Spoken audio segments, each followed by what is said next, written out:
Di balik pintu kamar mertua yang tertutup rapat, aku mencuri dengar sebuah kontrak kematian.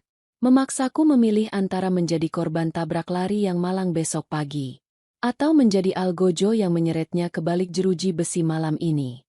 Sebelum mulai ceritanya, komen dulu kalian dari kota atau negara mana. Aku pengen tahu. Jangan lupa like, subscribe, dan aktifkan lonceng, supaya channel ini makin berkembang. Malam di rumah bergaya kolonial itu selalu terasa lebih dingin dari biasanya. Seolah-olah tembok-tembok tebalnya menyimpan rahasia yang enggan berbagi ruang dengan kehangatan. Santi menarik selimut tipis hingga sebatas dada, menatap punggung Harun yang bergerak teratur dalam irama napas yang dalam. Suaminya itu selalu bisa tidur nyenyak, sebuah kemewahan yang tidak pernah benar-benar dimiliki Santi sejak mereka memutuskan pindah ke rumah ini 6 bulan lalu untuk merawat Ibu Indah yang katanya sering sakit-sakitan. Santi merasakan tenggorokannya kering. Rasa haus yang tajam mengusir kantuknya yang sisa sedikit. Dengan gerakan sepelan mungkin, agar tidak membangunkan Harun, pria yang saking lembutnya seringkali terlihat rapuh di depan ibunya sendiri, Santi turun dari ranjang.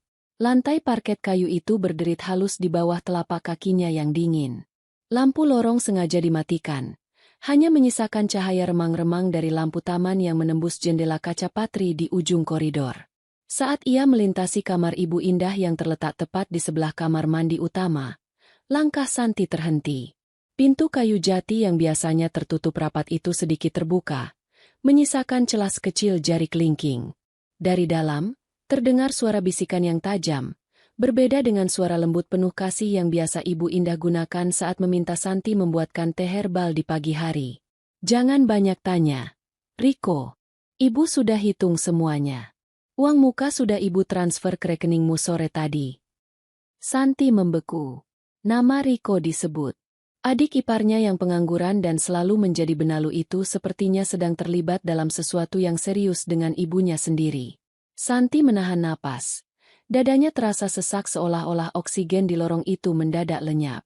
Besok pagi, tepat jam 8, dia akan berangkat kerja lewat jalur biasa. Jalan pintas yang sepi di dekat pembangunan mal itu. Suara Ibu Indah terdengar datar, tanpa emosi, seperti sedang membicarakan jadwal belanja bulanan. Saat mantuku berangkat kerja besok pagi, tabrak saja hingga dia koma. Ingat, harus koma. Jangan biarkan dia mati seketika. Kita butuh waktu untuk mengurus surat-surat rumah itu sebelum semuanya terlambat. Dunia di sekitar Santi seakan runtuh. Kepalanya berdenging hebat.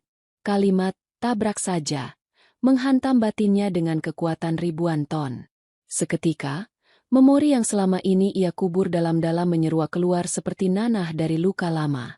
Ia kembali melihat aspal hitam yang basah oleh hujan, suara decit rem yang memekakan telinga, dan tubuh ayahnya yang tergeletak tak berdaya setelah ditabrak lari 10 tahun silam. Trauma itu, rasa kehilangan yang membuat Santi sempat kehilangan arah hidup, kini kembali mencekiknya. Ia menyandarkan punggungnya ke dinding lorong, berusaha keras agar tidak jatuh pingsan. Jantungnya berdegup kencang hingga ia takut detaknya bisa terdengar sampai ke dalam kamar. Kenapa? Tanyanya dalam hati yang hancur. Selama ini, Santi telah memberikan segalanya. Ia bekerja lembur di bagian keuangan perusahaan logistik, hanya agar bisa menutupi cicilan rumah ini dan biaya pengobatan palsu Ibu Indah. Ia bahkan menahan diri ketika Ibu Indah terus-menerus memintanya menjual rumah warisan dari ayahnya untuk membantu bisnis Riko yang selalu gagal. Harun tidak boleh tahu. Suara Ibu Indah kembali terdengar. Kali ini lebih rendah. Anak itu terlalu lembek.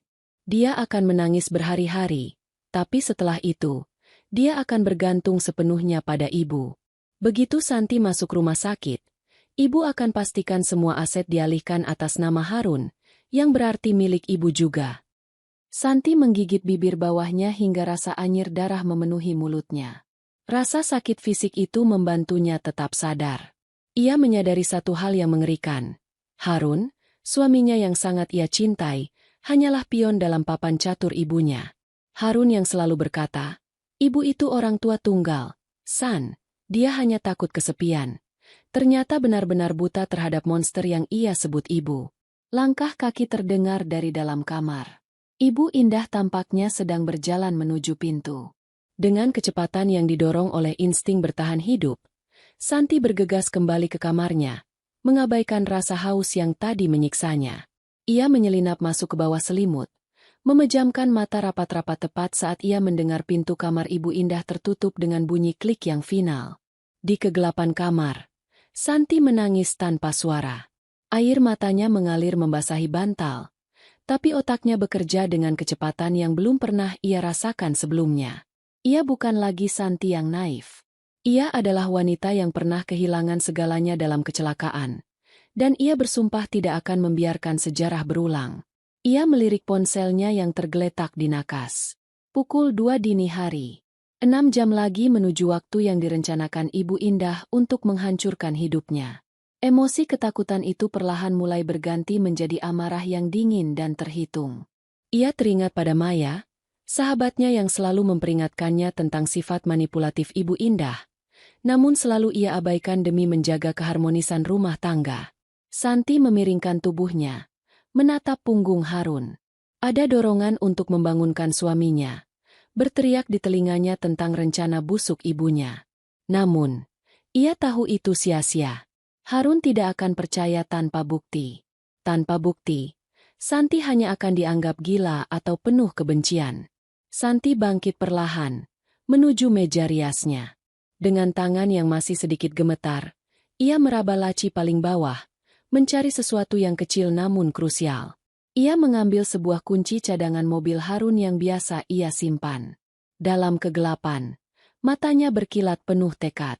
Jika mereka menginginkan sebuah drama kecelakaan, Santi akan memberikan mereka sebuah pertunjukan, tetapi dengan skenario yang ia tulis sendiri. Ia mengambil ponselnya, jarinya bergerak cepat membuka aplikasi pesan. Ia tidak mengirim pesan ke polisi, belum saatnya. Ia mengirimkan sebuah pesan singkat kepada satu orang yang ia tahu memiliki peralatan yang ia butuhkan. Maya. Maya. Aku butuh kamera dashboard dan alat perekam suara terkecil yang kamu punya di kantormu. Aku akan menjemputnya di depan kompleksmu dalam 15 menit. Jangan tanya kenapa. Nyawaku taruhannya. Santi bangkit, mengganti piyama tidurnya dengan pakaian berwarna gelap. Ia tidak akan pergi ke kamar mandi. Ia tidak akan membiarkan dirinya menjadi korban untuk kedua kalinya. Saat ia melangkah keluar kamar dengan sangat hati-hati, ia tidak lagi merasa seperti mangsa yang ketakutan. Ia adalah pemburu yang sedang memasang perangkap. Ia melewati kamar Ibu Indah sekali lagi. Kali ini, ia berhenti sejenak, bukan untuk menguping, melainkan untuk menatap pintu jati itu dengan tatapan yang tajam. Di balik pintu itu, ada wanita yang ingin membuatnya koma. Di dalam kamar sebelah, ada suami yang terlalu lemah untuk melindunginya. Dan di dalam dirinya, ada seorang putri yang sudah lelah menjadi korban. Santi menuruni tangga dengan langkah pasti, menuju garasi. Ia meraih kunci mobilnya sendiri, lalu sebuah ide melintas di benaknya. Ia tidak akan menggunakan mobilnya besok pagi. Ia akan menukar posisinya.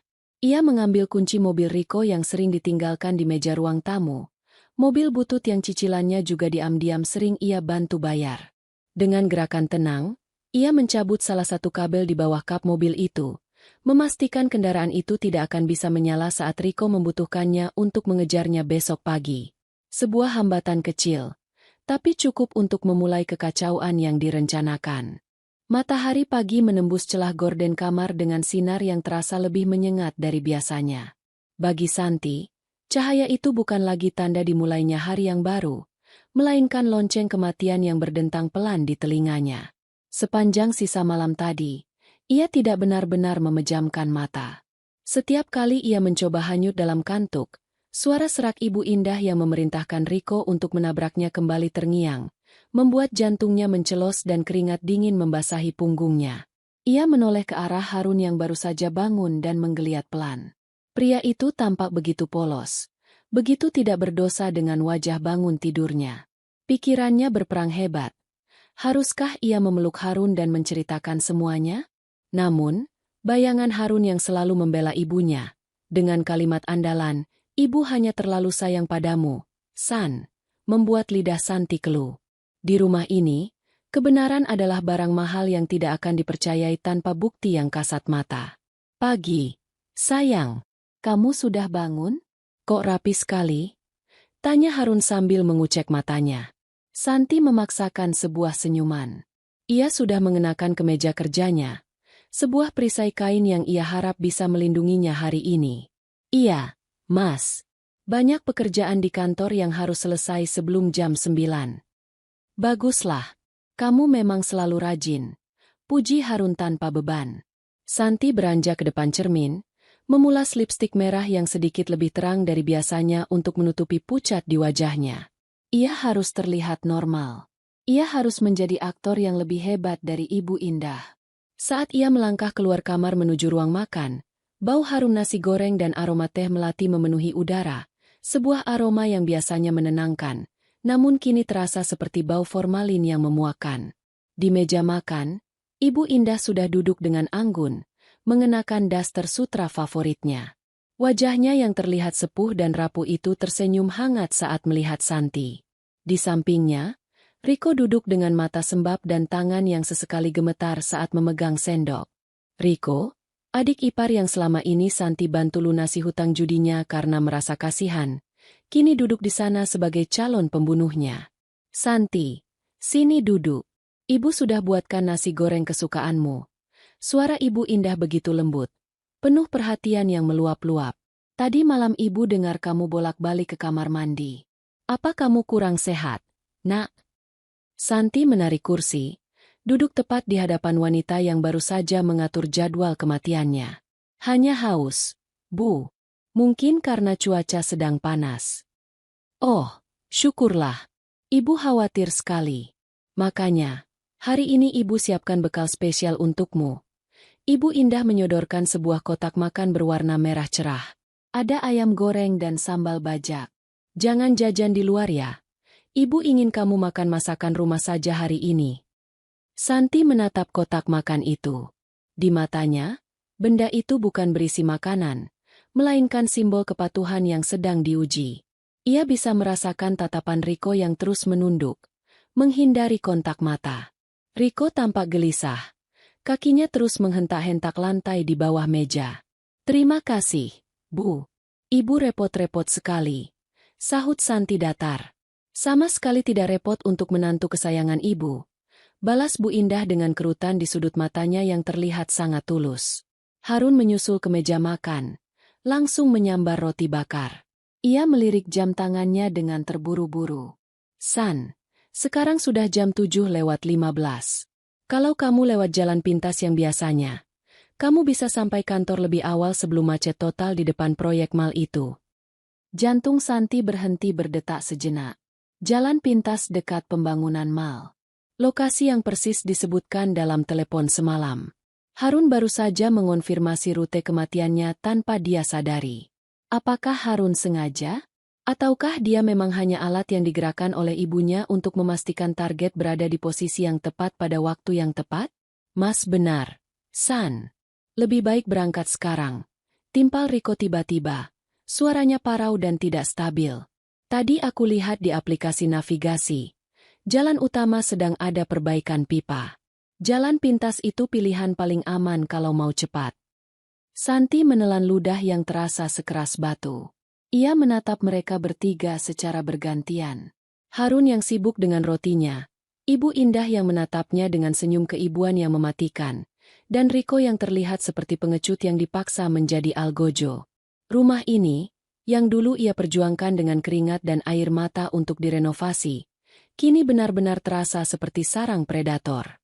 Ia adalah satu-satunya mangsa di meja ini. Aku berangkat sekarang, kata Santi sambil berdiri. Suaranya tidak gemetar, sebuah pencapaian yang ia syukuri. Hati-hati di jalannya. Sayang, jangan mengebut. Harun mengecup keningnya. Kecupan yang biasanya terasa hangat, kini terasa dingin seperti sentuhan es. Ingat, lewat jalan pintas saja, San. Lebih sepi, tambah Ibu Indah. Tangannya mengelus lengan Santi dengan gerakan posesif.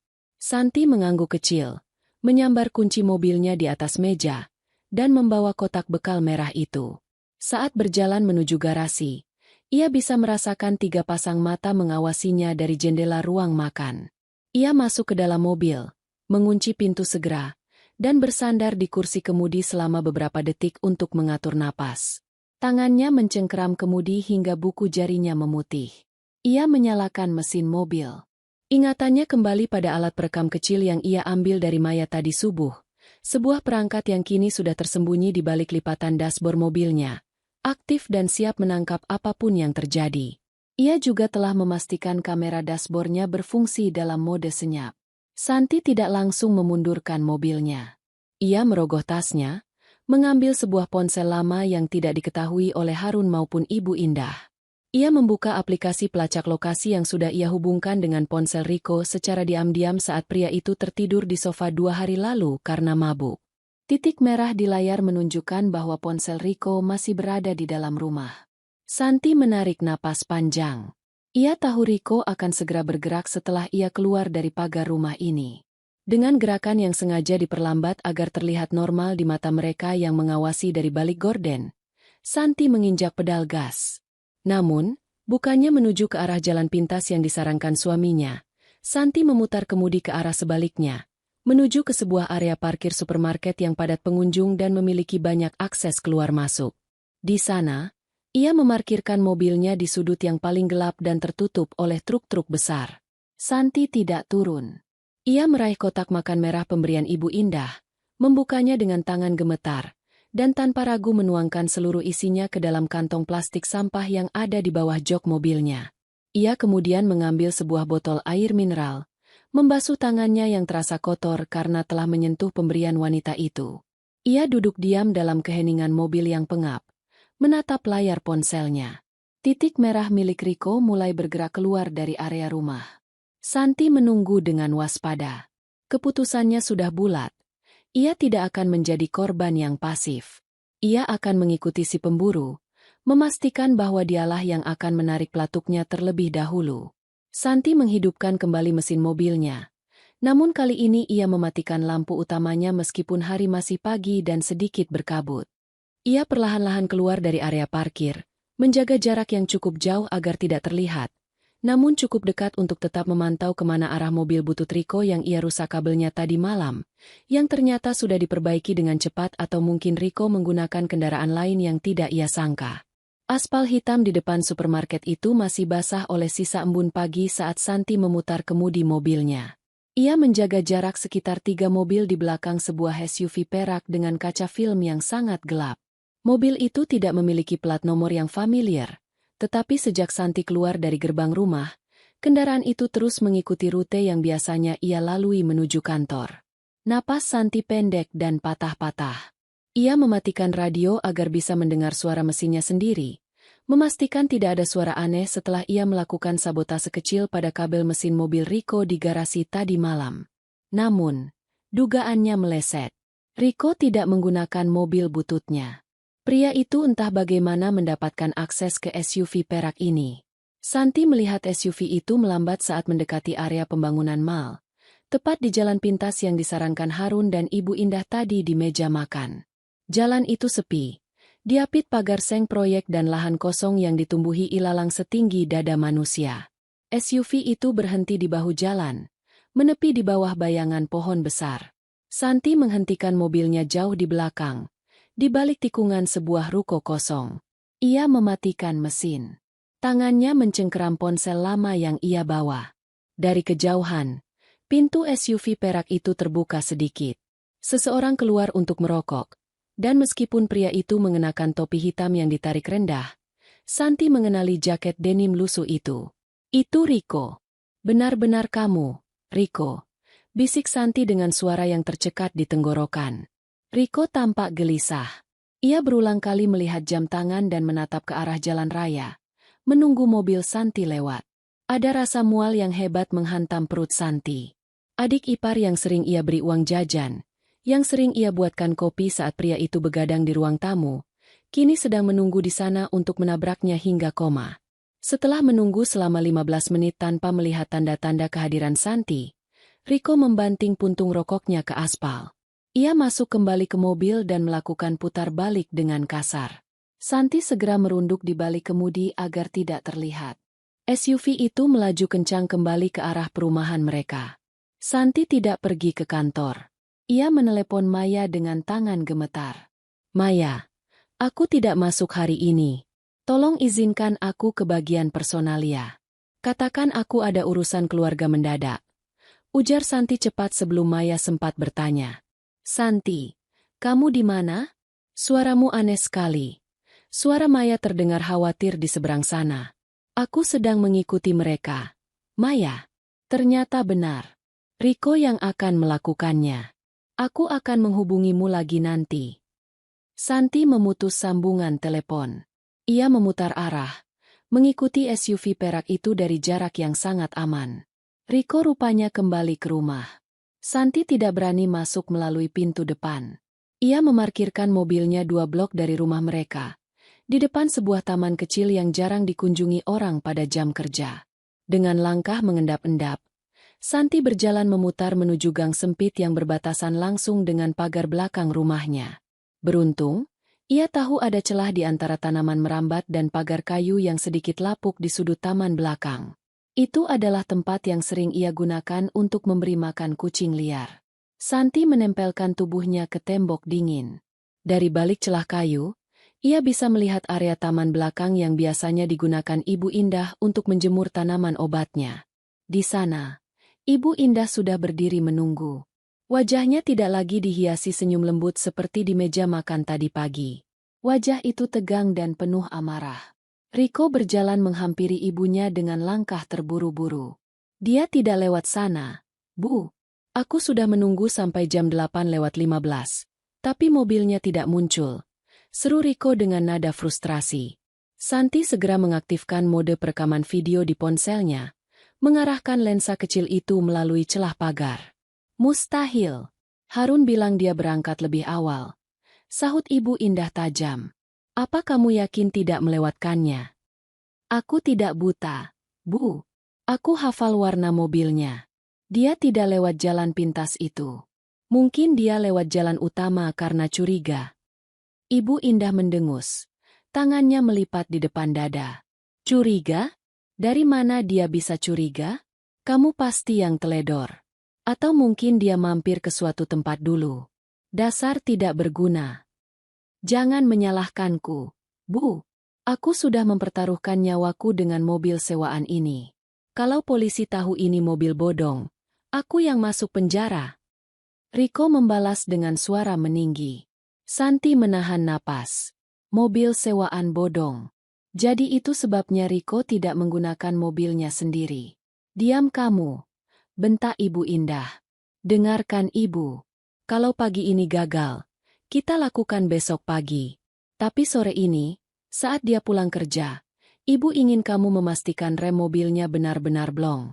Ibu akan mengajaknya pergi belanja sore nanti menggunakan mobilnya. Ibu akan turun di depan toko.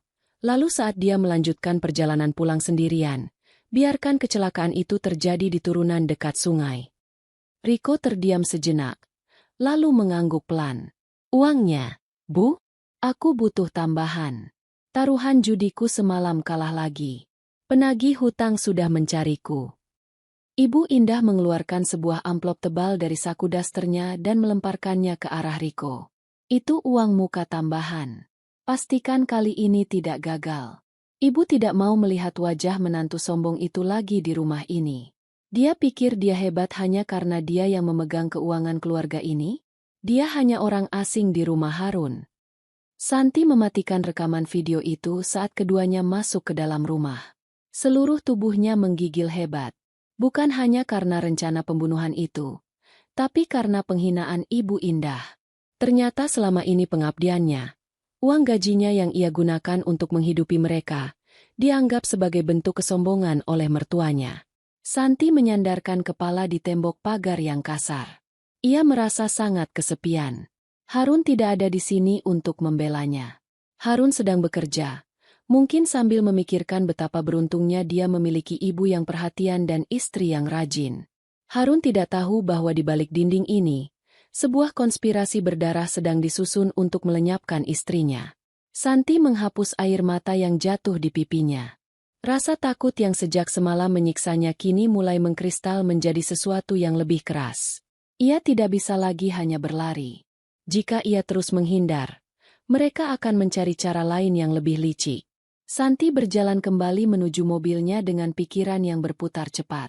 Ia melihat ponselnya, menatap video rekaman yang baru saja ia ambil. Itu adalah bukti pertama yang ia miliki. Namun ia tahu itu belum cukup untuk menjebloskan Ibu Indah ke penjara dalam waktu lama jika pengacara keluarga mereka, Aris, turun tangan. Ia harus masuk kembali ke dalam rumah itu. Ia harus berpura-pura seolah-olah semuanya baik-baik saja. Seolah-olah ia hanya mengalami kendala teknis di jalan pagi tadi. Ia harus berada di dekat mereka untuk mengetahui setiap detail pergerakan mereka. Santi menghidupkan mesin mobilnya. Alih-alih pergi menjauh, ia justru mengarahkan kendaraannya menuju gerbang depan rumahnya sendiri. Ia berhenti tepat di depan pagar, menekan klakson 1 kali dengan tangan yang stabil. Saat pagar terbuka dan ia melihat wajah terkejut Riko yang baru saja hendak keluar lagi, Santi hanya melemparkan senyum tipis yang dingin dari balik kaca mobil. Ia memarkirkan mobilnya di garasi, lalu melangkah masuk ke dalam rumah. Di ruang tamu, Ibu Indah sedang duduk sambil menyesap tehnya. Tampak sangat terkejut melihat kehadiran Santi. "Santi, kok sudah pulang? Bukannya kamu berangkat kerja tadi?" tanya Ibu Indah, berusaha keras menormalkan nada suaranya. Santi meletakkan tasnya di atas meja, menatap langsung ke mata mertuanya. "Mobilku mogok di dekat minimarket depan, Bu. Sepertinya ada masalah dengan mesinnya. Jadi aku memutuskan untuk pulang dan memanggil mekanik sore nanti." Santi berjalan menuju dapur, mengambil segelas air, lalu berbalik lagi menatap Ibu Indah yang kini tampak sangat gelisah. "Oh ya, Bu," kata Santi tenang. "Tadi aku melihat SUV perak yang mirip sekali dengan yang dipakai Riko melintas di depan minimarket itu. Apa Riko punya teman yang menyewakan mobil seperti itu?" Pertanyaan itu membuat cangkir teh di tangan Ibu Indah bergetar sedikit, menimbulkan bunyi denting yang halus pada piring alasnya. Santi tidak menunggu jawaban. Ia naik ke lantai atas, masuk ke kamarnya, dan mengunci pintu. Di dalam sana, ia mengambil sebuah obeng kecil dari kotak perkakas yang ia simpan di kolong tempat tidur. Lantai kamar yang dingin terasa meresap hingga ke tulang saat Santi berlutut di sudut ruangan, menggenggam obeng kecil yang ia ambil dari kotak perkakas. Napasnya masih menderu. Sisa-sisa adrenalin setelah mengonfrontasi Ibu Indah di ruang tamu tadi belum juga surut. Di balik pintu kayu yang terkunci, ia bisa mendengar sayup-sayup suara langkah kaki di koridor. Langkah yang ia yakini milik Riko yang sedang gelisah. Rumah ini, yang seharusnya menjadi pelabuhan terakhir setelah lelah bekerja, kini tak lebih dari sebuah labirin maut yang dindingnya perlahan menyempit, siap meremukan tulang-tulangnya. Santi berdiri, menatap pantulan dirinya di cermin. Wajahnya tampak lebih tua beberapa tahun. Ada gurat ketakutan yang berusaha ia tutupi dengan bedak tipis, namun matanya tidak bisa berbohong. Mata itu kini memancarkan kewaspadaan seekor mangsa yang baru saja melihat taring pemangsa di balik semak-semak. Ia tahu, jika ia hanya diam di dalam kamar, mereka akan menyusun rencana ketiga yang mungkin lebih rapi. Ia harus membuat mereka panik.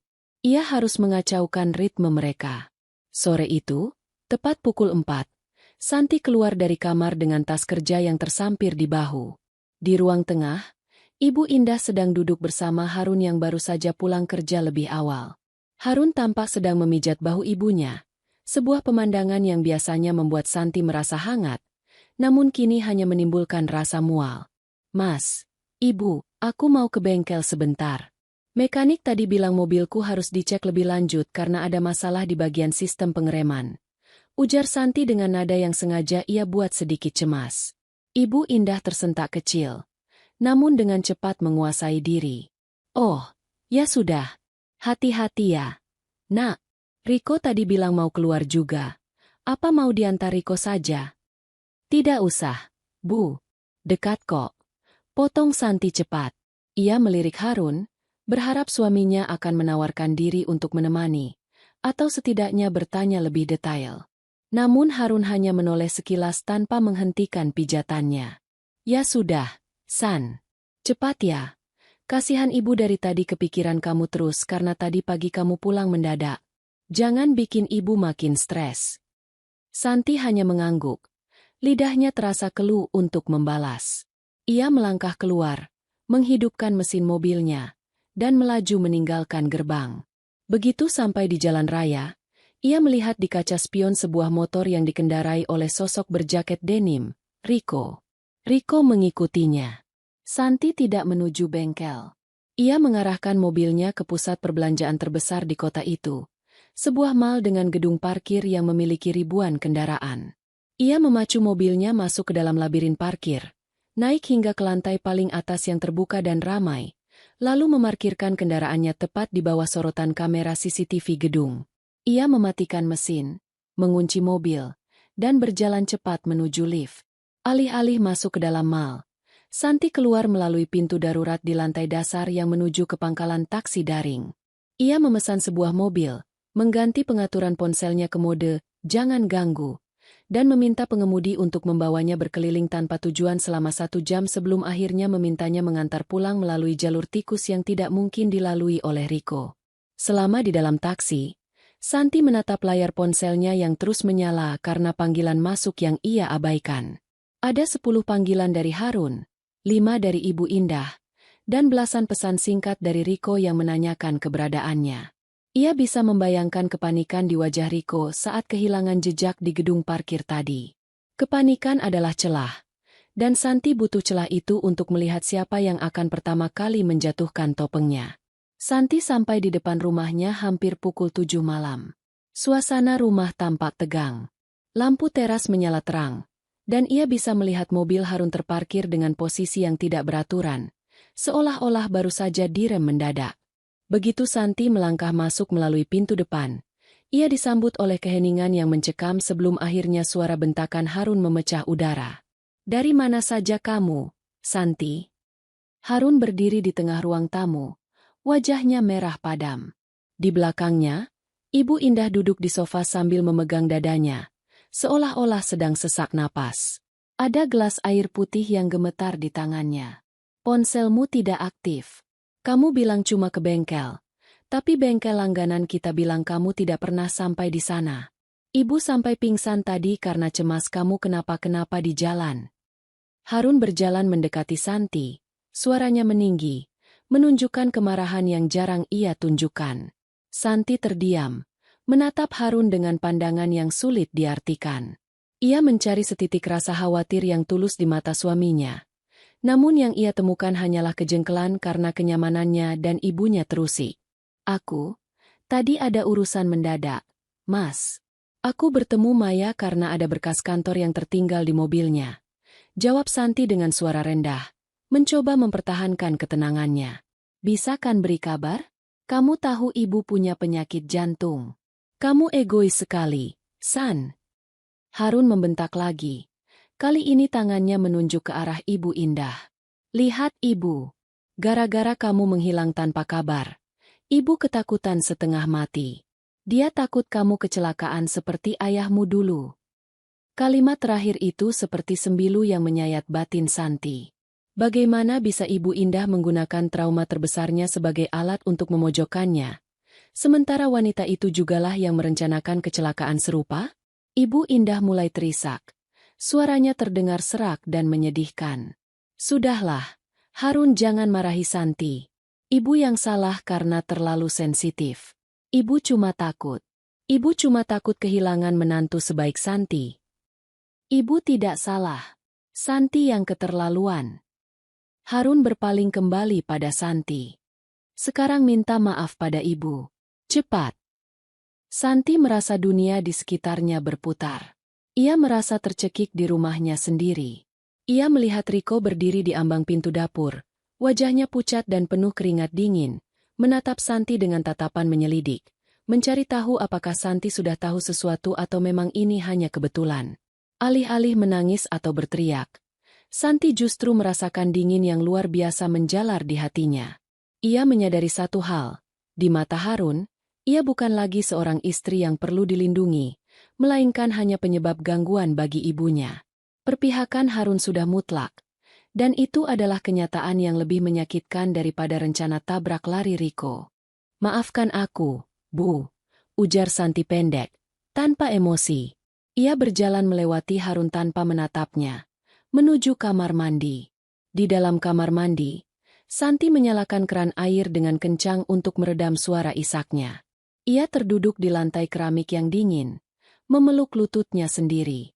Ia teringat kata-kata Maya di telepon tadi siang. Jangan pulang ke sana, San. Itu bukan rumah. Itu kandang singa. Namun Santi tahu ia tidak bisa lari sekarang. Jika ia pergi, ia tidak akan punya bukti untuk menjebloskan mereka ke penjara. Ia harus tinggal untuk mengumpulkan kepingan-kepingan kejahatan mereka. Santi membasuh wajahnya, menatap pantulannya di cermin dengan tatapan yang kini lebih tajam. Ia mengambil tas kerjanya yang tadi ia letakkan di lantai, merogoh kantong kecil di dalamnya, dan mengeluarkan sebuah kunci cadangan lemari kerja Ibu Indah yang sempat ia duplikat secara diam-diam beberapa bulan lalu saat membantu bersih-bersih. Ia tahu, di dalam lemari itulah semua dokumen aset dan catatan transfer Ibu Indah disimpan. Malam itu, saat seluruh rumah sudah terlelap dan Harun mendengkur di sampingnya dengan kemarahan yang sudah menguap, Santi bangkit perlahan. Ia tidak akan pergi ke dapur untuk minum. Ia melangkah menuju ruang kerja pribadi Ibu Indah di lantai bawah, membawa senter kecil dan kunci duplikat itu. Tangannya gemetar, namun pikirannya fokus. Ia tahu jika ia tertangkap, itu adalah akhir dari segalanya. Namun jika ia diam, ia hanyalah mayat yang menunggu waktu untuk dikubur. Santi memasukkan kunci itu ke dalam lubang laci kayu. Bunyi klik yang halus terdengar. Seolah-olah itu adalah suara pertama dari runtuhnya tembok kebohongan di rumah itu. Bunyi klik dari laci kayu yang terbuka tadi malam masih terus terngiang di telinga Santi, berdenyut seirama dengan detak jantungnya yang tak beraturan. Di dalam laci itu, ia tidak hanya menemukan tumpukan tagihan hutang Riko yang menggunung, tetapi juga sebuah draft dokumen hukum yang belum sempat ditandatangani. Dokumen itu berisi pengalihan hak kepemilikan rumah yang mereka tempati. Rumah yang secara sah merupakan warisan ayah Harun untuk Harun dan Santi, kepada Ibu Indah secara mutlak. Pagi ini, suasana di ruang tamu terasa jauh lebih menyesakkan daripada biasanya. Bau dupa aromaterapi yang dinyalakan Ibu Indah biasanya memberikan kesan tenang. Namun bagi Santi, bau itu kini tercium seperti bau bunga di pemakaman. Ia duduk di sofa, tangannya mengepal di atas pangkuan. Sementara di depannya telah duduk seorang pria parubaya dengan setelan jas necis dan tas kerja kulit yang tampak mahal. Pria itu adalah Aris. Sebagai pengacara keluarga yang telah melayani Ibu Indah selama belasan tahun, Aris bukan sekadar penasihat hukum. Dari caranya menyesap teh dengan penuh percaya diri dan bagaimana ia melirik Santi dengan tatapan merendahkan, Santi tahu Aris adalah kaki tangan kepercayaan mertuanya. Santi, saya rasa kita tidak perlu bertele-tele, ujar Aris sambil mengeluarkan beberapa map dari tasnya. Suaranya berat dan penuh wibawa yang dibuat-buat. Ibu Indah sudah menceritakan semuanya kepada saya. Beliau sangat mengkhawatirkan kondisi finansial keluarga ini, terutama dengan banyaknya ketidakpastian di luar sana. Harun, yang duduk di samping Aris, mengangguk cepat. Wajahnya tampak kusam, seolah beban dunia ada di pundaknya. Namun matanya memancarkan kepatuhan buta. Betul, San. Mas Aris ini sudah seperti keluarga sendiri. Dia hanya ingin membantu kita mengamankan aset. Ibu bilang, lebih baik rumah ini atas nama ibu dulu, supaya kalau ada apa-apa dengan kita, atau kalau ada tuntutan hukum dari pihak luar soal pekerjaan logistikmu, rumah ini tetap aman. Santi menoleh ke arah Harun. Tuntutan hukum soal pekerjaanku? Mas, aku bekerja di bagian keuangan, bukan di bagian operasional yang berisiko. Apa hubungannya? Ini hanya tindakan preventif, Santi. Potong Aris dengan senyum tipis yang tidak mencapai matanya. Ia menyodorkan selembar dokumen tebal ke hadapan Santi. Di sini tertulis pengalihan hak milik sebagai hibah kepada Ibu Indah. Secara hukum, ini akan melindungi rumah ini dari sitaan jika suatu saat perusahaanmu bermasalah. Ibu Indah hanya ingin memastikan Harun dan kamu punya tempat berteduh yang permanen. Ibu Indah, yang sejak tadi duduk di kursi goyangnya di sudut ruangan, mulai terisak pelan. Ia menyeka sudut matanya dengan sapu tangan sutra. Ibu tidak mau kejadian ayahmu terulang, Harun. Dulu, karena aset tidak tertata, ibu hampir kehilangan segalanya saat ayahmu pergi mendadak. Ibu hanya ingin menjaga kalian. Santi menatap dokumen di depannya.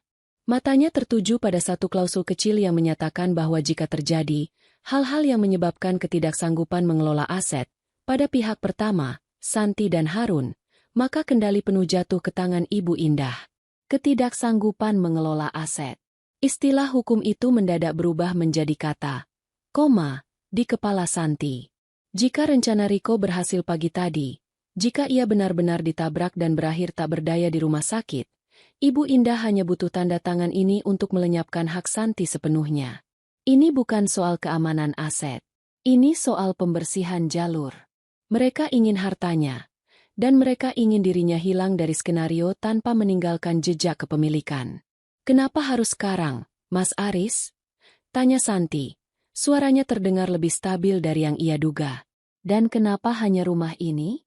Bukankah ruko di pasar juga atas namaku dan Harun? Aris berdehem, tampak sedikit terganggu dengan pertanyaan kritis Santi. Ruko itu masalah lain. Rumah ini adalah aset utama. Ibu Indah hanya ingin ketenangan batin. Di usianya yang sekarang, stres karena memikirkan ketidakpastian aset bisa memperburuk kesehatannya. San, tolonglah. Harun menyentuh tangan Santi, namun Santi menariknya perlahan. Jangan buat ibu sedih lagi. Kemarin kamu sudah menghilang tanpa kabar dan membuat ibu pingsan. Sekarang, tunjukkan kalau kamu memang bagian dari keluarga ini. Ini cuma tanda tangan, bukan berarti kita diusir. Santi merasakan dadanya seperti dihantam godam. Harun tidak hanya buta, dia secara aktif menjadi buldozer bagi rencana ibunya. Pria yang ia cintai ini sedang memintanya untuk menyerahkan lehernya sendiri ke Algojo. Aku butuh waktu untuk membacanya, Mas Aris, kata Santi sambil menutup map itu. Banyak istilah hukum yang tidak kupahami.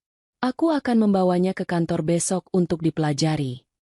Wajah Aris seketika mengeras. Senyum profesionalnya lenyap. Santi, dokumen ini bersifat rahasia keluarga. Tidak seharusnya dibawa keluar dan ditunjukkan pada orang lain. Saya di sini untuk menjelaskan, bukan untuk memberi Anda bahan studi. Iya, San. Mas Aris kan sudah di sini. Mau tanya apa lagi? Harun mulai terdengar tidak sabar. Tanda tangan saja sekarang. Ibu sudah menunggu sejak pagi. Ibu Indah bangkit dari kursi goyangnya, melangkah perlahan menuju Santi. Ia meletakkan tangannya di bahu Santi, mencengkeramnya dengan kekuatan yang tidak lazim bagi wanita seusianya. Santi, nak, apa kamu tidak percaya pada ibu? Apa kamu pikir ibu akan mencelakaimu? Bisikan itu terasa dingin di telinga Santi. Ibu memang akan mencelakaiku, jerit Santi dalam hati. Ia bisa merasakan tatapan Riko dari balik tirai dapur, mengawasi dengan penuh harap agar dokumen itu segera ditandatangani sehingga hutang-hutangnya bisa segera dilunasi dengan jaminan sertifikat rumah ini. Santi berdiri, melepaskan tangan Ibu Indah dari bahunya. Aku bukan tidak percaya, Bu. Tapi sebagai orang keuangan, aku dididik untuk tidak menandatangani apapun tanpa pemahaman penuh. Mas Harun, kalau kamu mau tanda tangan bagianmu, silakan. Tapi untuk bagianku, aku butuh waktu. Suasana ruang tamu mendadak sunyi senyap. Harun menatap Santi dengan tatapan tidak percaya. Sementara Ibu Indah kembali duduk dan menutup wajahnya dengan tangan. Bahunya terguncang hebat karena tangisan yang sengaja dikeraskan. Kamu keterlaluan, Santi, bentak Harun.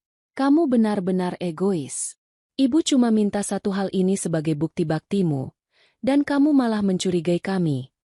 Aris merapikan berkas-berkasnya dengan gerakan kasar. Baiklah, jika memang begitu sikap Anda, saya tidak bisa memaksa. Tapi perlu Anda ketahui, penundaan ini hanya akan mempersulit posisi Harun jika terjadi sesuatu yang darurat. Saya akan kembali lusa. Saya harap saat itu Anda sudah sadar mana yang lebih penting, ego atau keluarga. Aris melangkah keluar diikuti oleh Harun yang terus meminta maaf atas nama istrinya. Di ruang tamu, Tinggal Santi dan Ibu Indah. Mertuanya itu perlahan menurunkan tangannya dari wajah. Tidak ada air mata. Hanya ada tatapan mata yang dingin, tajam, dan penuh kebencian. "Kamu pikir kamu pintar, Santi?" tanya Ibu Indah dengan suara yang sangat rendah, hampir seperti desisan. "Kamu hanya menunda sesuatu yang sudah pasti. Di rumah ini, tidak ada tempat bagi orang yang tidak tahu cara berterima kasih." Santi tidak menjawab. Ia berbalik dan berjalan menuju kamarnya. Ia tahu, penolakannya hari ini telah mempercepat jam pasir kematiannya. Ibu Indah dan Riko tidak akan menunggu lusa. Mereka akan bergerak lebih cepat sekarang karena rencana halus melalui Aris terhambat oleh sifat kritisnya. Di dalam kamar, Santi segera mengunci pintu. Ia meraih ponselnya dan mengirim pesan singkat kepada Maya. "Maya, mereka baru saja memintaku tanda tangan pengalihan rumah. Tekanannya makin gila. Aku butuh bantuanmu untuk mengecek profil Aris. Aku yakin dia punya celah." Santi kemudian membuka laci nakasnya, mengambil sebuah kamera kecil berukuran kancing yang ia beli dari Maya pagi tadi. Dengan gerakan cepat dan teliti, ia menempelkan kamera itu di sudut plafon kamar yang tersembunyi oleh ukiran kayu jati, mengarah tepat ke arah pintu. Jika Harun atau siapapun masuk saat ia sedang tidak di sana, ia akan tahu. Namun, langkah berikutnya adalah yang paling berisiko. Santi mengambil map cadangan yang sempat ia curi dari tas kerja Aris saat pria itu sibuk menenangkan Ibu Indah tadi. Ia tahu Aris akan menyadari kehilangan itu sebentar lagi. Santi menyelipkan dokumen itu di balik lapisan tipis koper kerjanya. Lalu ia berjalan menuju jendela, menatap ke bawah, ke arah mobil Riko yang mesinnya mulai dipanaskan. Santi tahu ia tidak bisa hanya bertahan. Ia harus mulai menyerang. Ia mengambil kunci mobilnya sendiri, lalu keluar dari kamar dengan wajah yang sengaja dibuat tenang, seolah-olah ia hanya ingin membeli sesuatu di minimarket depan, padahal tujuannya jauh lebih berbahaya daripada itu. Santi mengemudikan mobilnya dengan tangan yang masih gemetar hebat. Di sampingnya, dalam tas kerja yang tergeletak di kursi penumpang, tersimpan dokumen yang ia curi dari Aris, sebuah cetak biru pemusnahan hak-hak hidupnya. Setiap kali ia melirik tas itu, ia merasa seolah-olah sedang membawa bom waktu yang siap meledak dan menghanguskan sisa-sisa kewarasannya. Pikirannya terus berputar pada tatapan dingin Ibu Indah di ruang tamu tadi. Tatapan yang tidak lagi menyembunyikan kebencian, melainkan sudah memproyeksikan kematian. Ia memarkir mobilnya di sebuah area perkantoran di pusat kota, tempat Maya bekerja sebagai kepala departemen teknologi di sebuah perusahaan keamanan swasta. Maya adalah satu-satunya orang yang tidak memiliki keterikatan emosional dengan keluarga Harun, menjadikannya satu-satunya jangkar logika yang dimiliki Santi saat ini. Begitu memasuki ruangan Maya yang kedap suara, pertahanan batin Santi runtuh. Ia menjatuhkan tasnya dan terduduk di kursi tamu dengan napas tersengal. "Mereka mau membunuhku, Mei. Secara legal melalui Aris, dan secara fisik melalui Riko," bisik Santi. Suaranya serak, nyaris hilang. Maya, wanita berambut pendek dengan sorot mata tajam yang selalu objektif, segera mengunci pintu ruangannya. Ia mengambil dokumen dari tas Santi dan membacanya dengan teliti. "Ini bukan sekadar pengalihan aset, San. Ada klausul kuasa mutlak. Kalau kamu dinyatakan tidak cakap secara medis, seperti koma, Ibu Indah punya hak penuh untuk memutus alat bantu hidupmu jika dia mau. Ini jahat sekali." Santi memejamkan mata. Rasa mual itu kembali datang. "Tadi malam aku mendengar mereka merencanakan tabrak lari. Pagi ini Riko sudah menunggu di jalan pintas. Dan sekarang, pengacara itu menekan agar aku menyerahkan rumah." Harun malah membelanya. Maya meletakkan dokumen itu dan menatap Santi lurus-lurus. "Itu masalah terbesarmu sekarang, San. Bukan Riko, bukan Aris, tapi Harun." "Harun tidak tahu apa-apa, Mei. Dia hanya dimanipulasi ibunya," bela Santi, meskipun hatinya perih. "Justru itu ancaman terbesarnya," potong Maya cepat. "Harun adalah orang yang akan membukakan pintu untuk pembunuhmu karena dia pikir pembunuh itu hanya ingin mengantarkan bunga." Sikap pasifnya, Ketidakmampuannya untuk berdiri di sampingmu melawan ibunya adalah senjata paling mematikan yang dimiliki Ibu Indah. Selama Harun masih menjadi tameng ibunya, kamu tidak akan pernah bisa menang hanya dengan menghindar. Santi terdiam. Kata-kata Maya menghujam tepat ke titik paling rapuh dalam batinnya. Ia masih mencintai Harun, atau setidaknya, ia masih mencintai bayangan pria yang dulu menikahinya. Namun, kenyataan bahwa pria itu lebih memilih membuat istrinya menangis demi menenangkan ibunya yang sedang berpura-pura sedih adalah luka yang lebih dalam daripada ancaman Rico. Aku tidak bisa lari, Mei. Aku harus punya bukti yang bisa menghancurkan Aris juga. Dia kunci legalitas mereka, ujar Santi, kini dengan nada yang lebih keras. Maya mengangguk, lalu beranjak menuju lemari penyimpanannya. Ia mengeluarkan sebuah kotak kecil berisi 5 perangkat kamera nirkabel berukuran mikroskopis, hampir menyerupai kepala baut atau lubang kecil pada bingkai foto. Ini kamera berbasis IP. Kamu bisa pantau langsung dari ponsel lamamu yang sudah aku enkripsi. Pasang di tempat-tempat strategis. Ruang tamu, dapur, dan kalau bisa, di dalam kamar Ibu Indah. Kita harus punya rekaman mereka saat sedang merencanakan sesuatu secara eksplisit. Jelas Maya sambil menunjukkan cara kerja aplikasinya. Sore itu, Santi kembali ke rumah dengan detak jantung yang berdebar 2 kali lipat lebih kencang. Ia harus melakukan ini saat rumah sedang sepi. Beruntung, Harun mengirim pesan bahwa ia akan mengantar Ibu Indah kontrol ke dokter karena tekanan darahnya naik, akibat perdebatan soal aset tadi siang. Rico pun tidak terlihat. Kemungkinan sedang berada di tempat judi atau merencanakan sabotase rem yang ia dengar tadi pagi. Santi bergerak cepat. Ia memulai dari dapur. Dengan tangan gemetar, ia menempelkan kamera kecil itu di balik hiasan dinding yang menghadap langsung ke meja makan, tempat Ibu Indah dan Rico sering berbisik.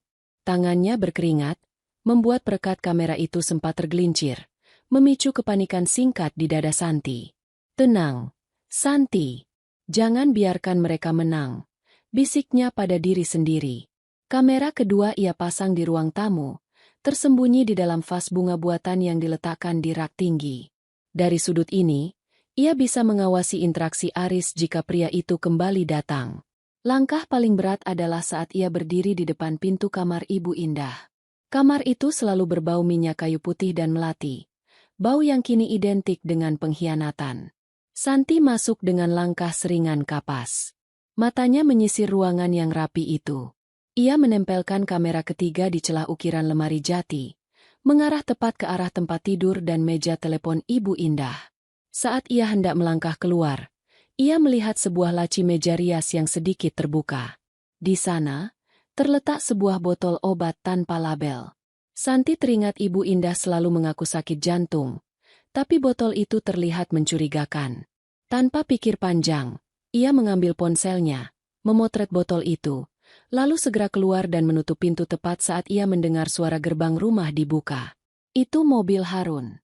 Santi bergegas menuju kamarnya di lantai atas, melempar tasnya ke atas ranjang, dan berpura-pura sedang mengganti pakaian saat Harun masuk. Ibu sudah tidur di bawah. Dia lemas sekali, San, ujar Harun saat memasuki kamar. Wajahnya tampak lelah dan penuh celaan. Dokter bilang ibu stres berat. Kamu seharusnya bisa lebih lunak soal dokumen tadi. Apa susahnya tanda tangan demi ketenangan ibu? Santi berbalik, menatap suaminya. Bagaimana dengan ketenanganku, Mas? Apa kamu pernah bertanya bagaimana perasaanku saat ditekan oleh pengacara di rumahku sendiri? Harun menghela napas panjang, menunjukkan gestur bosan yang sangat menyakitkan bagi Santi. Kita bahas ini nanti. Aku mau mandi. Tolong buatkan teh hangat untuk ibu. Bawa ke kamarnya. Tunjukkan kalau kamu masih punya rasa peduli. Santi tidak membantah. Ia turun ke dapur, menyeduh teh melati yang diminta Harun. Namun, saat ia berdiri di depan kompor, matanya melirik ke arah ponsel lamanya yang ia letakkan di pojok meja dapur, tersembunyi di balik tumpukan buku resep. Layar ponsel itu menampilkan sudut pandang kamera di ruang tamu. Santi melihat Rico masuk melalui pintu depan. Wajahnya terlihat gusar. Ia menghampiri Ibu Indah yang ternyata tidak selemas yang dikatakan Harun.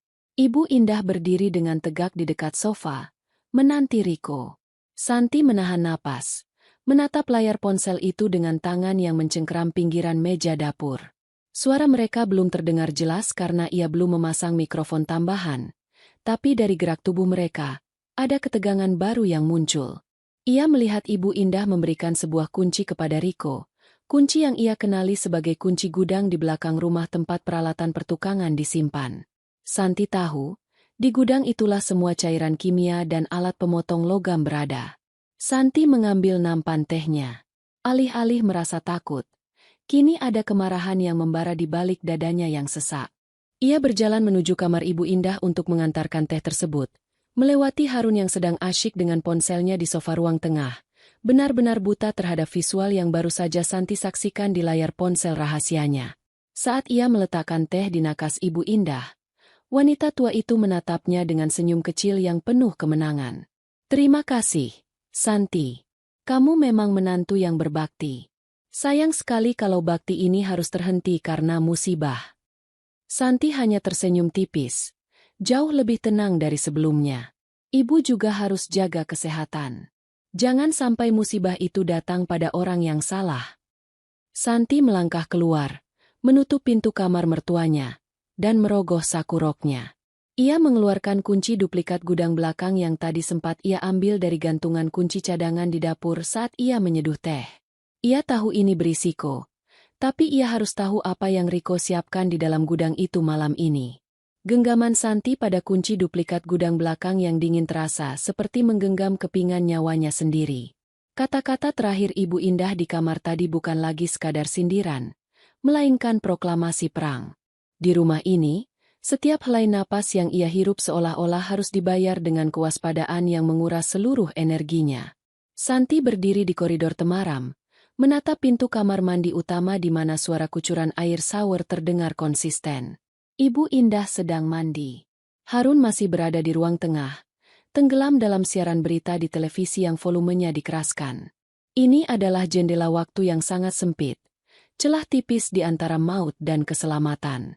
Santi tahu, jika ia tertangkap sekarang, ia tidak akan punya kesempatan kedua. Namun, jika ia membiarkan malam ini berlalu tanpa bukti tambahan, besok pagi mungkin ia sudah berada di bawah roda mobil SUV perak yang dikendarai Riko. Dengan langkah kaki yang tidak menimbulkan suara, Santi masuk ke dalam kamar Ibu Indah yang masih menyisakan bau teh melati dan aromaterapi yang menyesakan.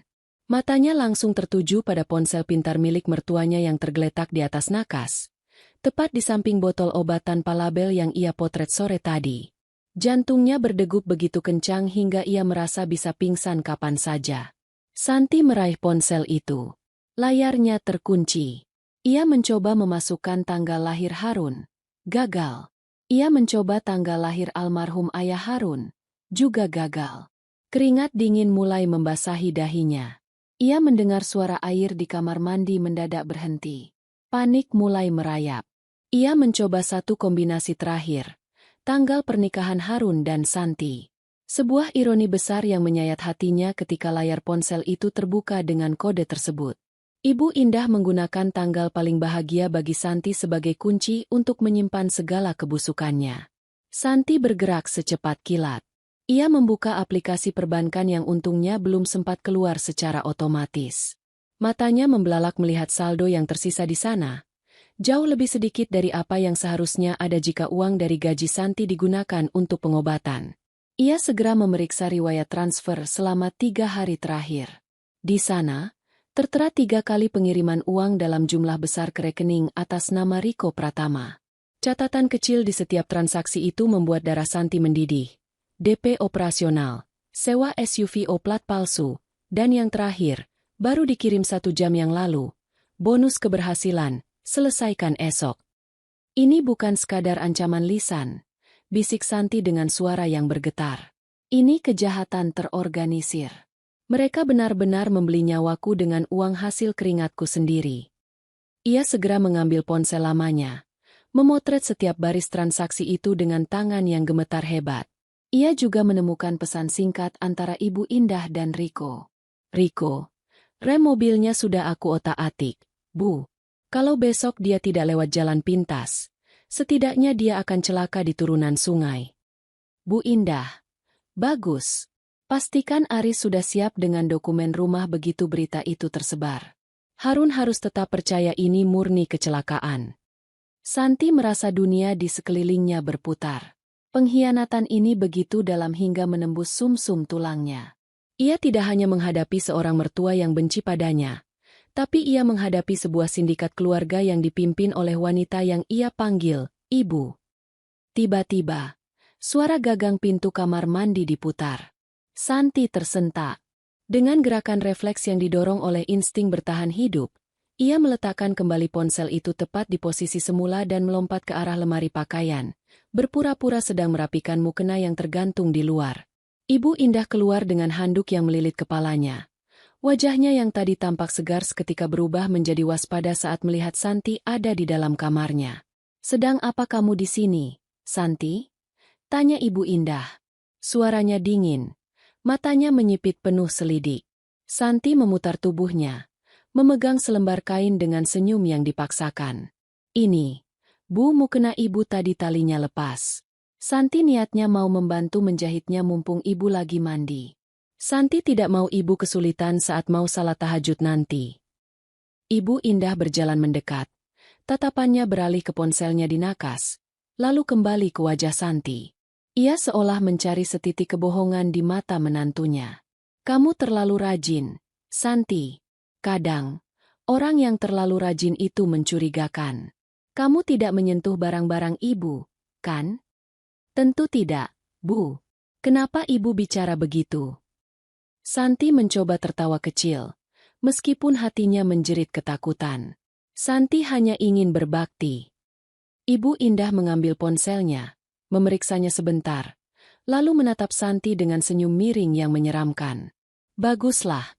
Kamu tahu, kejutan adalah hal yang paling menyenangkan di dunia ini. Ibu punya banyak kejutan untukmu besok pagi."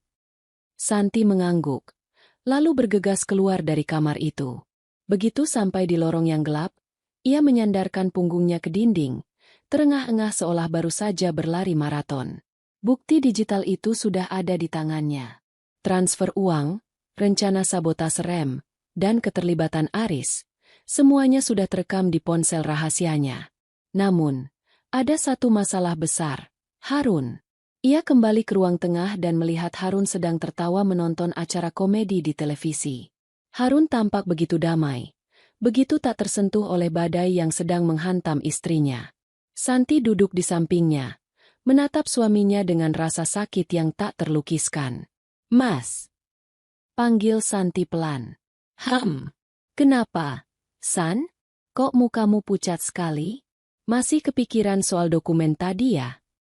Harun merangkul bahu Santi, tapi kali ini Santi merasa rangkulan itu seperti lilitan ular.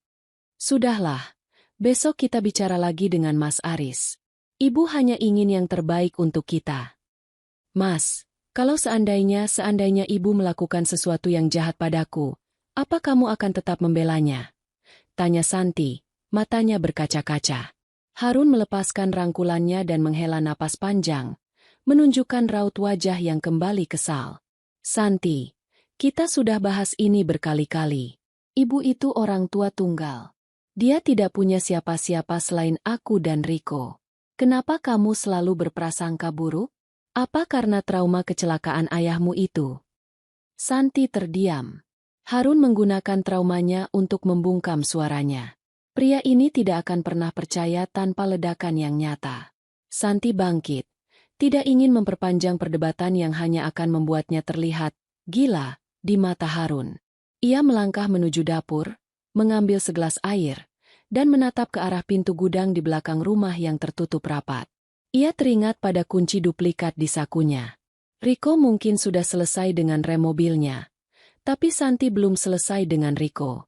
Ia teringat satu nama yang disebutkan Pak Dharma, mantan sopir keluarga yang dulu sempat ia hubungi lewat pesan singkat di episode 3 namun belum sempat ia temui. Pak Dharma adalah saksi masa lalu, orang yang tahu rahasia di balik kematian ayah Harun yang sangat mirip dengan apa yang ia alami sekarang.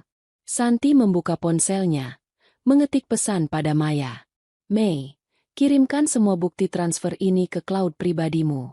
Aku akan menemui Pak Dharma besok pagi-pagi sekali sebelum jam 8. Aku harus tahu apa yang terjadi 10 tahun lalu. Jika aku tidak bisa menyadarkan Harun dengan bukti masa kini, mungkin rahasia masa lalu bisa menghancurkan pengaruh Ibu Indah padanya. Santi menenggak air mineralnya sampai habis. Ia menyadari bahwa tinggal di rumah ini adalah risiko maut. Tapi keluar tanpa menghancurkan reputasi Ibu Indah secara hukum hanya akan membuat wanita itu terus mengejarnya. Ia harus tetap di sini, berperan sebagai menantu yang patuh, sementara di bawah tanah, ia sedang menggali kuburan untuk mertuanya sendiri. Malam itu, saat Harun sudah tertidur pulas, Santi tidak berbaring di sampingnya. Ia duduk di meja kerja kecilnya, membuka laptop, dan mulai menyusun kronologi kejadian sejak malam pertama ia mendengar bisikan di balik pintu itu. Ia menyimpan cadangan video dari kamera tersembunyi yang ia pasang dengan Maya. Tiba-tiba, ponsel lamanya bergetar. Sebuah notifikasi dari kamera di ruang tamu. Santi melihat di layar. Riko masuk kembali ke rumah dengan pakaian yang kotor oleh oli dan debu. Ia berbicara dengan Ibu Indah di ruang tengah. Meskipun suara mereka tidak terdengar, Riko memberikan sebuah benda logam kecil kepada Ibu Indah, sebuah baut yang sengaja dikendurkan. Ibu Indah menerimanya dengan senyum lebar, lalu menyimpannya ke dalam botol obat tanpa label di atas nakas. Santi menutup laptopnya. Ia tahu apa yang harus dilakukan. Besok pagi, ia tidak akan menggunakan jalan pintas, tapi ia juga tidak akan membiarkan Riko kehilangan jejaknya. Santi mengambil kunci mobilnya, lalu berjalan menuju laci dapur. Ia mengambil sebuah pisau lipat kecil yang biasa digunakan untuk memotong tali, menyelipkannya ke dalam saku jaket kerjanya. Jika besok pagi ia harus berhadapan langsung dengan SUV perak itu, ia tidak akan membiarkan dirinya ditabrak begitu saja tanpa memberikan perlawanan yang akan membuat Riko menyesal pernah dilahirkan di keluarga ini. Pagi itu, kabut tipis masih menggantung di atas aspal, menyamarkan pandangan sekaligus menyembunyikan niat busuk yang mengintai di setiap tikungan. Santi keluar dari rumah tepat pukul 5 pagi, jauh sebelum alarm Harun berbunyi dan sebelum Ibu Indah bangun untuk memasang topeng keibuannya. Ia tidak menyentuh mobilnya sendiri yang terparkir di garasi. Bayangan Riko yang mengutak-atik kabel rem semalam masih menghantui benaknya seperti mimpi buruk yang menjadi nyata. Dengan langkah cepat dan napas yang memburu, ia berjalan menuju jalan raya besar untuk mencegat taksi konvensional, menghindari jejak digital apapun yang bisa dilacak oleh keluarga suaminya. Di dalam taksi, tangan Santi masih menggenggam ponsel lamanya yang berisi rekaman bukti transfer operasional itu. Namun, meskipun ia sudah memiliki bukti digital, ada satu lubang besar dalam ingatannya yang perlu diisi. Mengapa? Mengapa Ibu Indah begitu terobsesi pada aset hingga tega merencanakan pembunuhan? Jawaban itu, menurut bisikan Maya dan instingnya sendiri, ada pada Pak Dharma. Rumah Pak Dharma terletak di pinggiran kota yang padat. Sebuah bangunan kecil dengan cat yang sudah mengelupas namun tertata sangat rapi. Pria tua itu sedang menyapu halaman saat Santi tiba. Begitu melihat Santi, Pak Dharma terpaku. Sapu lidi di tangannya terjatuh. Wajahnya yang keriput mendadak pucat. Seolah-olah ia baru saja melihat hantu dari masa lalu yang paling ia hindari. Non Santi. Suaranya gemetar. Parau dimakan usia. Untuk apa Non datang ke sini? Tidak seharusnya Non mencari saya. Pak Dharma, saya tidak punya banyak waktu. Nyawa saya terancam, ujar Santi tanpa basa-basi. Suaranya mengandung keputusasaan yang begitu nyata hingga membuat Pak Dharma urung menutup pintu. Ibu Indah dan Riko, mereka merencanakan kecelakaan untuk saya. Sama seperti kecelakaan yang menimpa ayah Harun 10 tahun lalu, bukan? Mendengar nama almarhum majikannya disebut, bahu Pak Dharma merosot. Ia mempersilakan Santi masuk ke ruang tamu yang sempit dan remang-remang. Bau minyak kayu putih dan kertas tua memenuhi ruangan itu. Pak Dharma duduk di kursi plastik. Tangannya yang gemetar saling bertautan.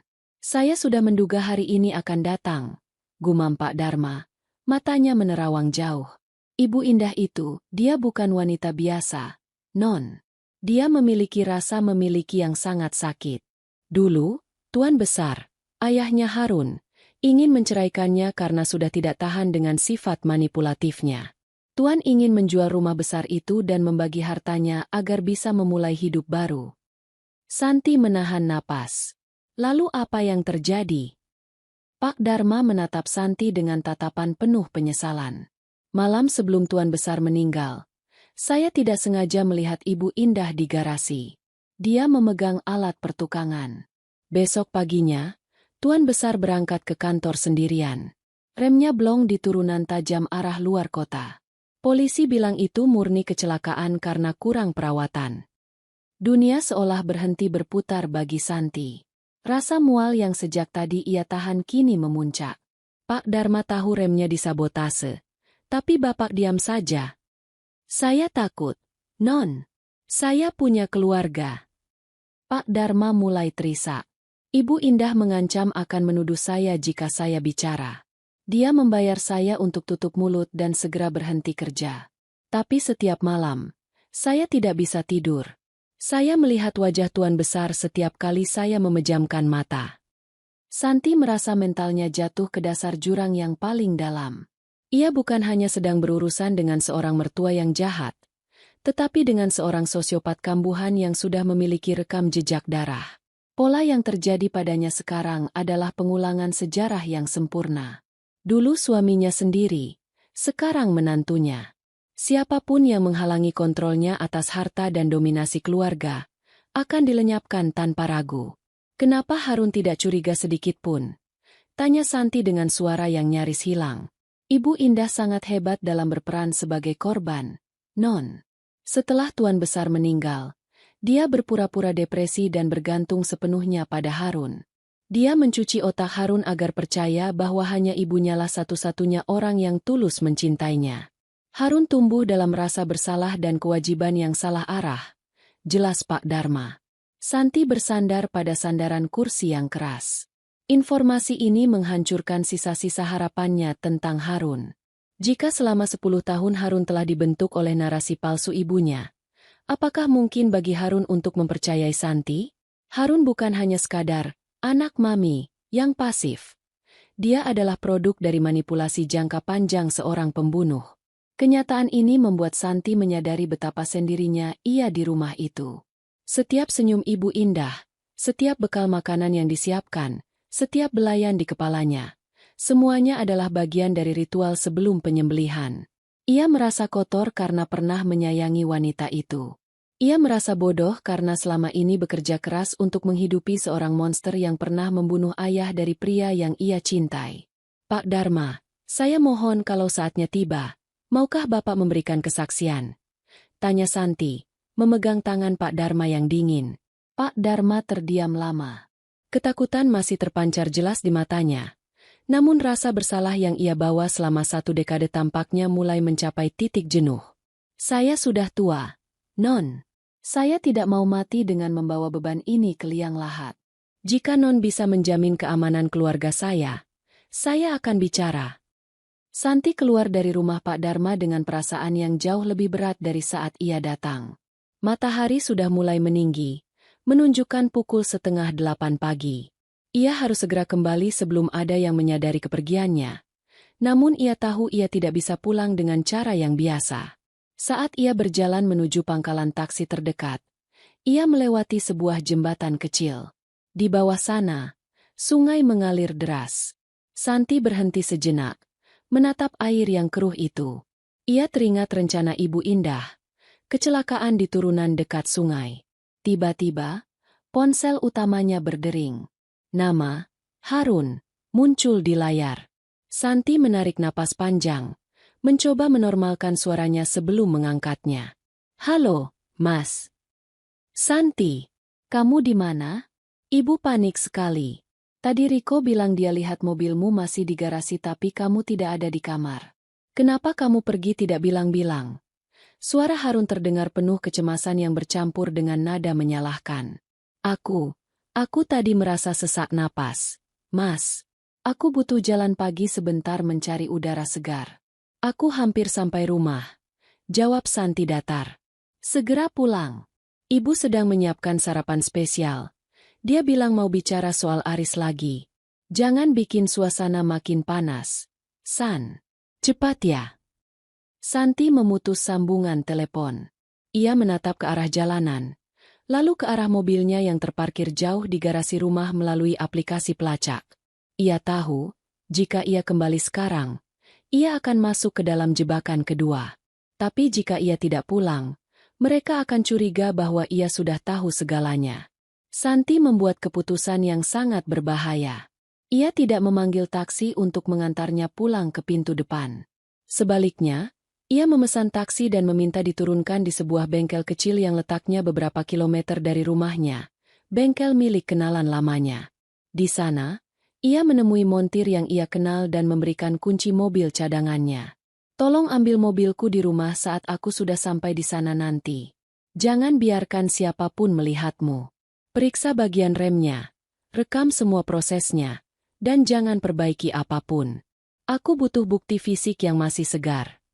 Santi kembali ke rumah menggunakan ojek daring. Sengaja turun agak jauh dari gerbang agar tidak terlihat. Ia berjalan kaki memasuki halaman rumah.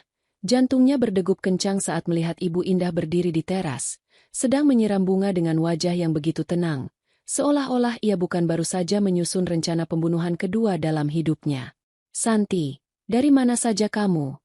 tanya Ibu Indah tanpa menoleh. Suaranya sedingin es meskipun nadanya ringan. Santi berhenti tepat di belakang mertuanya. Ia menatap leher wanita itu, menyadari bahwa di balik kulit keriput itu tersimpan rahasia yang bisa menghancurkan keluarga mereka berkeping-keping. "Hanya jalan pagi, Bu. Mencari jawaban atas banyak hal yang selama ini mengganjal di hati saya." Santi melangkah masuk ke dalam rumah, langsung menuju garasi sebelum Ibu Indah sempat bereaksi. Ia berlutut di samping mobilnya sendiri, meraba bagian bawah ban depan, dan dengan sengaja menjatuhkan anting-antingnya ke sana agar punya alasan jika ada yang memergokinya. Benar saja, ia merasakan sesuatu yang lengket di jemarinya, cairan rem yang merembes pelan. Rico telah melakukan tugasnya. Cairan rem yang lengket dan berbau tajam di ujung jemarinya terasa seperti vonis mati yang baru saja dijatuhkan. Santi berdiri di dalam garasi yang remang, menatap mobilnya sendiri dengan perasaan ngeri yang meluap-luap. Di balik pintu penghubung antara garasi dan dapur, ia bisa mendengar suara tawa kecil Harun dan denting sendok yang beradu dengan piring. Suasana yang begitu domestik, begitu normal. Namun di baliknya tersimpan mekanisme pembunuhan yang sedang berdetak menuju angka 0. Santi mengusap jemarinya ke kain lap kusam di sudut garasi hingga kulitnya memerah. Namun bau oli itu seolah telah meresap ke dalam pori-porinya. Sama seperti rahasia gelap Pak Dharma yang kini mengendap di dasar jiwanya. Ia menarik napas panjang, mencoba menata wajahnya sebelum melangkah masuk. Ia harus bicara pada Harun. Satu kali lagi. Satu kesempatan terakhir bagi suaminya untuk memilih. Menjadi pelindung istrinya atau tetap menjadi pelayan bagi kejahatan ibunya. Harun sedang duduk di meja makan, membolak-balik koran sambil menyesap kopi. Di dekatnya, Ibu Indah sedang sibuk menata buah-buahan di sebuah wadah kristal. Tampak begitu khusyuk dan damai. "Baru dari mana, San?" "Lama sekali di garasi," tanya Harun tanpa mengalihkan pandangan dari koran. "Hanya memeriksa mobil, Mas." "Sepertinya ada kebocoran cairan rem," jawab Santi datar. Matanya melirik ke arah Ibu Indah. Wanita tua itu tidak bereaksi. Jemarinya yang keriput tetap tenang mengupas apel. Namun Santi bisa merasakan ketegangan yang tiba-tiba memadat di udara. "Rem lagi. Perasaan baru bulan lalu kamu servis," sahut Harun ringan. "Mungkin cuma perasaanmu saja karena kamu sedang stres soal pekerjaan. Jangan terlalu paranoid, San." "Paranoid." Kata itu menghantam Santi seperti tamparan. Ia menarik kursi di hadapan Harun, mengabaikan piring buah yang disodorkan Ibu Indah dengan senyum palsunya. "Mas, bisakah kita bicara berdua saja di kamar?" pinta Santi. Suaranya mengandung nada urgensi yang tidak bisa disembunyikan. Harun mendesah, meletakkan korannya dengan gerakan yang menunjukkan kejengkelan. "Ibu bukan orang lain, San. Kalau ada masalah, bicarakan saja di sini. Kenapa harus sembunyi-sembunyi?" Santi menelan ludah. Ia melirik Ibu Indah yang kini berhenti mengupas apel dan menatapnya dengan pandangan bertanya-tanya yang sangat meyakinkan. "Ini soal Rico, Mas. Dan uang-uang yang terus mengalir dari rekening keluarga kita untuknya. Wajah Harun seketika mengeras. Santi, sudah berapa kali Mas bilang, Riko itu adikku. Dia sedang dalam masa sulit. Ibu hanya membantu sedikit agar dia tidak terjerat masalah lebih jauh. Sedikit? Puluhan juta untuk operasional. Sewa mobil bodong itu sedikit. Suara Santi naik 1 oktav. Ia tidak bisa lagi menahannya. Mas, apa kamu pernah bertanya-tanya kenapa ayah dulu mengalami kecelakaan yang sama? Remblong di turunan? Apa kamu tidak merasa ada pola yang aneh di rumah ini? Prang! Pisau buah di tangan Ibu Indah terjatuh ke lantai, menimbulkan bunyi denting yang memekakan telinga dalam kesunyian yang tiba-tiba melanda. Ibu Indah menutupi mulutnya. Matanya mulai berkaca-kaca dengan kecepatan yang mengerikan. Santi, apa maksudmu, nak? Suara Ibu Indah bergetar hebat. Kenapa kamu membawa-bawa kematian almarhum suamiku? Apa kamu menuduh ibu sengaja membiarkan ayah Harun meninggal? Santi, cukup. Harun berdiri dari kursinya. Wajahnya merah padam karena amarah. Kamu sudah keterlaluan. Aku tahu kamu masih trauma dengan kecelakaan ayahmu 10 tahun lalu. Tapi jangan bawa-bawa lukamu untuk menghina ibuku. Itu sosiopat. Santi, kamu menuduh ibu melakukan hal sekeji itu. Santi menatap Harun dengan rasa sakit yang tak terlukiskan. Pria di depannya ini benar-benar telah buta. 10 tahun manipulasi telah membuat saraf logikanya mati. Aku tidak menuduh tanpa dasar. Mas, tanyakan pada ibumu. Untuk apa dia mengirim uang pada Riko kemarin sore? Tanyakan untuk apa mereka berbisik di taman belakang soal membuatku koma? Ibu Indah jatuh terduduk di kursi, memegang dadanya seolah-olah serangan jantung sedang menyerangnya. Harun, ibu tidak tahan lagi. Kenapa Santi begitu membenci ibu? Apa salah ibu? Harun segera menghampiri ibunya, berlutut dan memeluk wanita itu dengan penuh kekhawatiran. Ia kemudian menoleh pada Santi dengan tatapan yang penuh kebencian. Lihat apa yang kamu lakukan. Kamu benar-benar sudah gila. Santi, trauma itu membuatmu jadi paranoid dan jahat. Kamu cemburu pada perhatian yang aku berikan pada ibu. Aku tidak cemburu.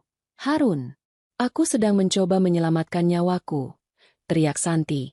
Air mata akhirnya jatuh membasahi pipinya. Keluar, bentak Harun. Pergi ke kamar dan jangan keluar sampai kamu bisa berpikir jernih. Aku tidak mau mendengar fitnah lagi tentang ibu atau Riko. Mereka adalah keluargaku. Dan kalau kamu tidak bisa menghargai mereka, berarti kamu tidak menghargaiku. Santi mundur selangkah. Napasnya tersengal. Ia melihat pemandangan di depannya. Suaminya sedang memeluk erat seorang pembunuh yang sedang berakting menjadi korban. Di detik itu, sesuatu di dalam diri Santi patah. Harapan yang selama ini ia pelihara bahwa Harun akan menjadi pahlawannya, musnah tak bersisa. Ia menyadari bahwa di rumah ini, ia benar-benar sendirian. Konflik batin yang selama ini menyiksanya, antara cinta pada suami dan keinginan untuk selamat, kini mencapai puncaknya. Jika ia tetap mencoba menyelamatkan Harun, ia hanya akan ikut tenggelam bersama pria itu. Harun telah memilih sisinya, dan sisi itu bukan berada di samping istrinya. Santi membalikkan badan, berjalan menuju tangga tanpa sepatah kata pun. Setiap langkahnya terasa berat, seolah ia sedang menyeret beban seluruh kebohongan di rumah itu. Ia masuk ke kamarnya, mengunci pintu, dan bersandar di sana dalam kegelapan. Ia tidak menangis lagi. Amarah yang dingin mulai mengambil alih. Ia meraih ponsel lamanya, membuka rekaman video dari taman belakang dan foto bukti transfer yang ia ambil dari ponsel Ibu Indah. Ia menatap layar itu dengan tatapan kosong yang tajam. Baiklah, bisik Santi pada kegelapan. Kalau kamu memilih untuk hancur bersama mereka, Harun, aku tidak akan melarangmu. Tapi aku tidak akan membiarkan diriku menjadi tumbal untuk kegilaan kalian. Ia menyadari bahwa untuk selamat, ia harus menghancurkan fondasi rumah ini. Ia harus menghancurkan citra Ibu Suci yang selama ini diagungkan Harun. Bahkan jika itu berarti Harun akan kehilangan dunianya. Ini bukan lagi soal menjaga pernikahan. Ini soal bertahan hidup. Santi membuka laptopnya. Cahaya layar menyinari wajahnya yang pucat. Ia mulai mengetik sebuah surel panjang kepada Maya, melampirkan semua bukti yang ia miliki. Ia juga menuliskan kontak Pak Dharma. Namun, ada satu hal lagi yang harus ia lakukan. Santi bangkit, berjalan menuju laci nakas dan mengambil sebotol obat tidur miliknya yang jarang ia gunakan. Ia menatap botol itu lama. Ia teringat botol obat tanpa label milik Ibu Indah di bawah. Sebuah ide nekat muncul di kepalanya. Jika mereka ingin bermain dengan obat-obatan dan musibah, maka Santi akan memberikan mereka satu variabel yang tidak mereka duga. Santi keluar dari kamar dengan sangat pelan, memastikan Harun masih sibuk menenangkan ibunya di bawah. Ia melangkah menuju kamar mandi utama, tempat di mana botol obat tanpa label Ibu Indah biasanya diletakkan sebelum wanita itu tidur. Tangan Santi gemetar saat ia menukar 2 butir obat di dalam botol tersebut dengan vitamin yang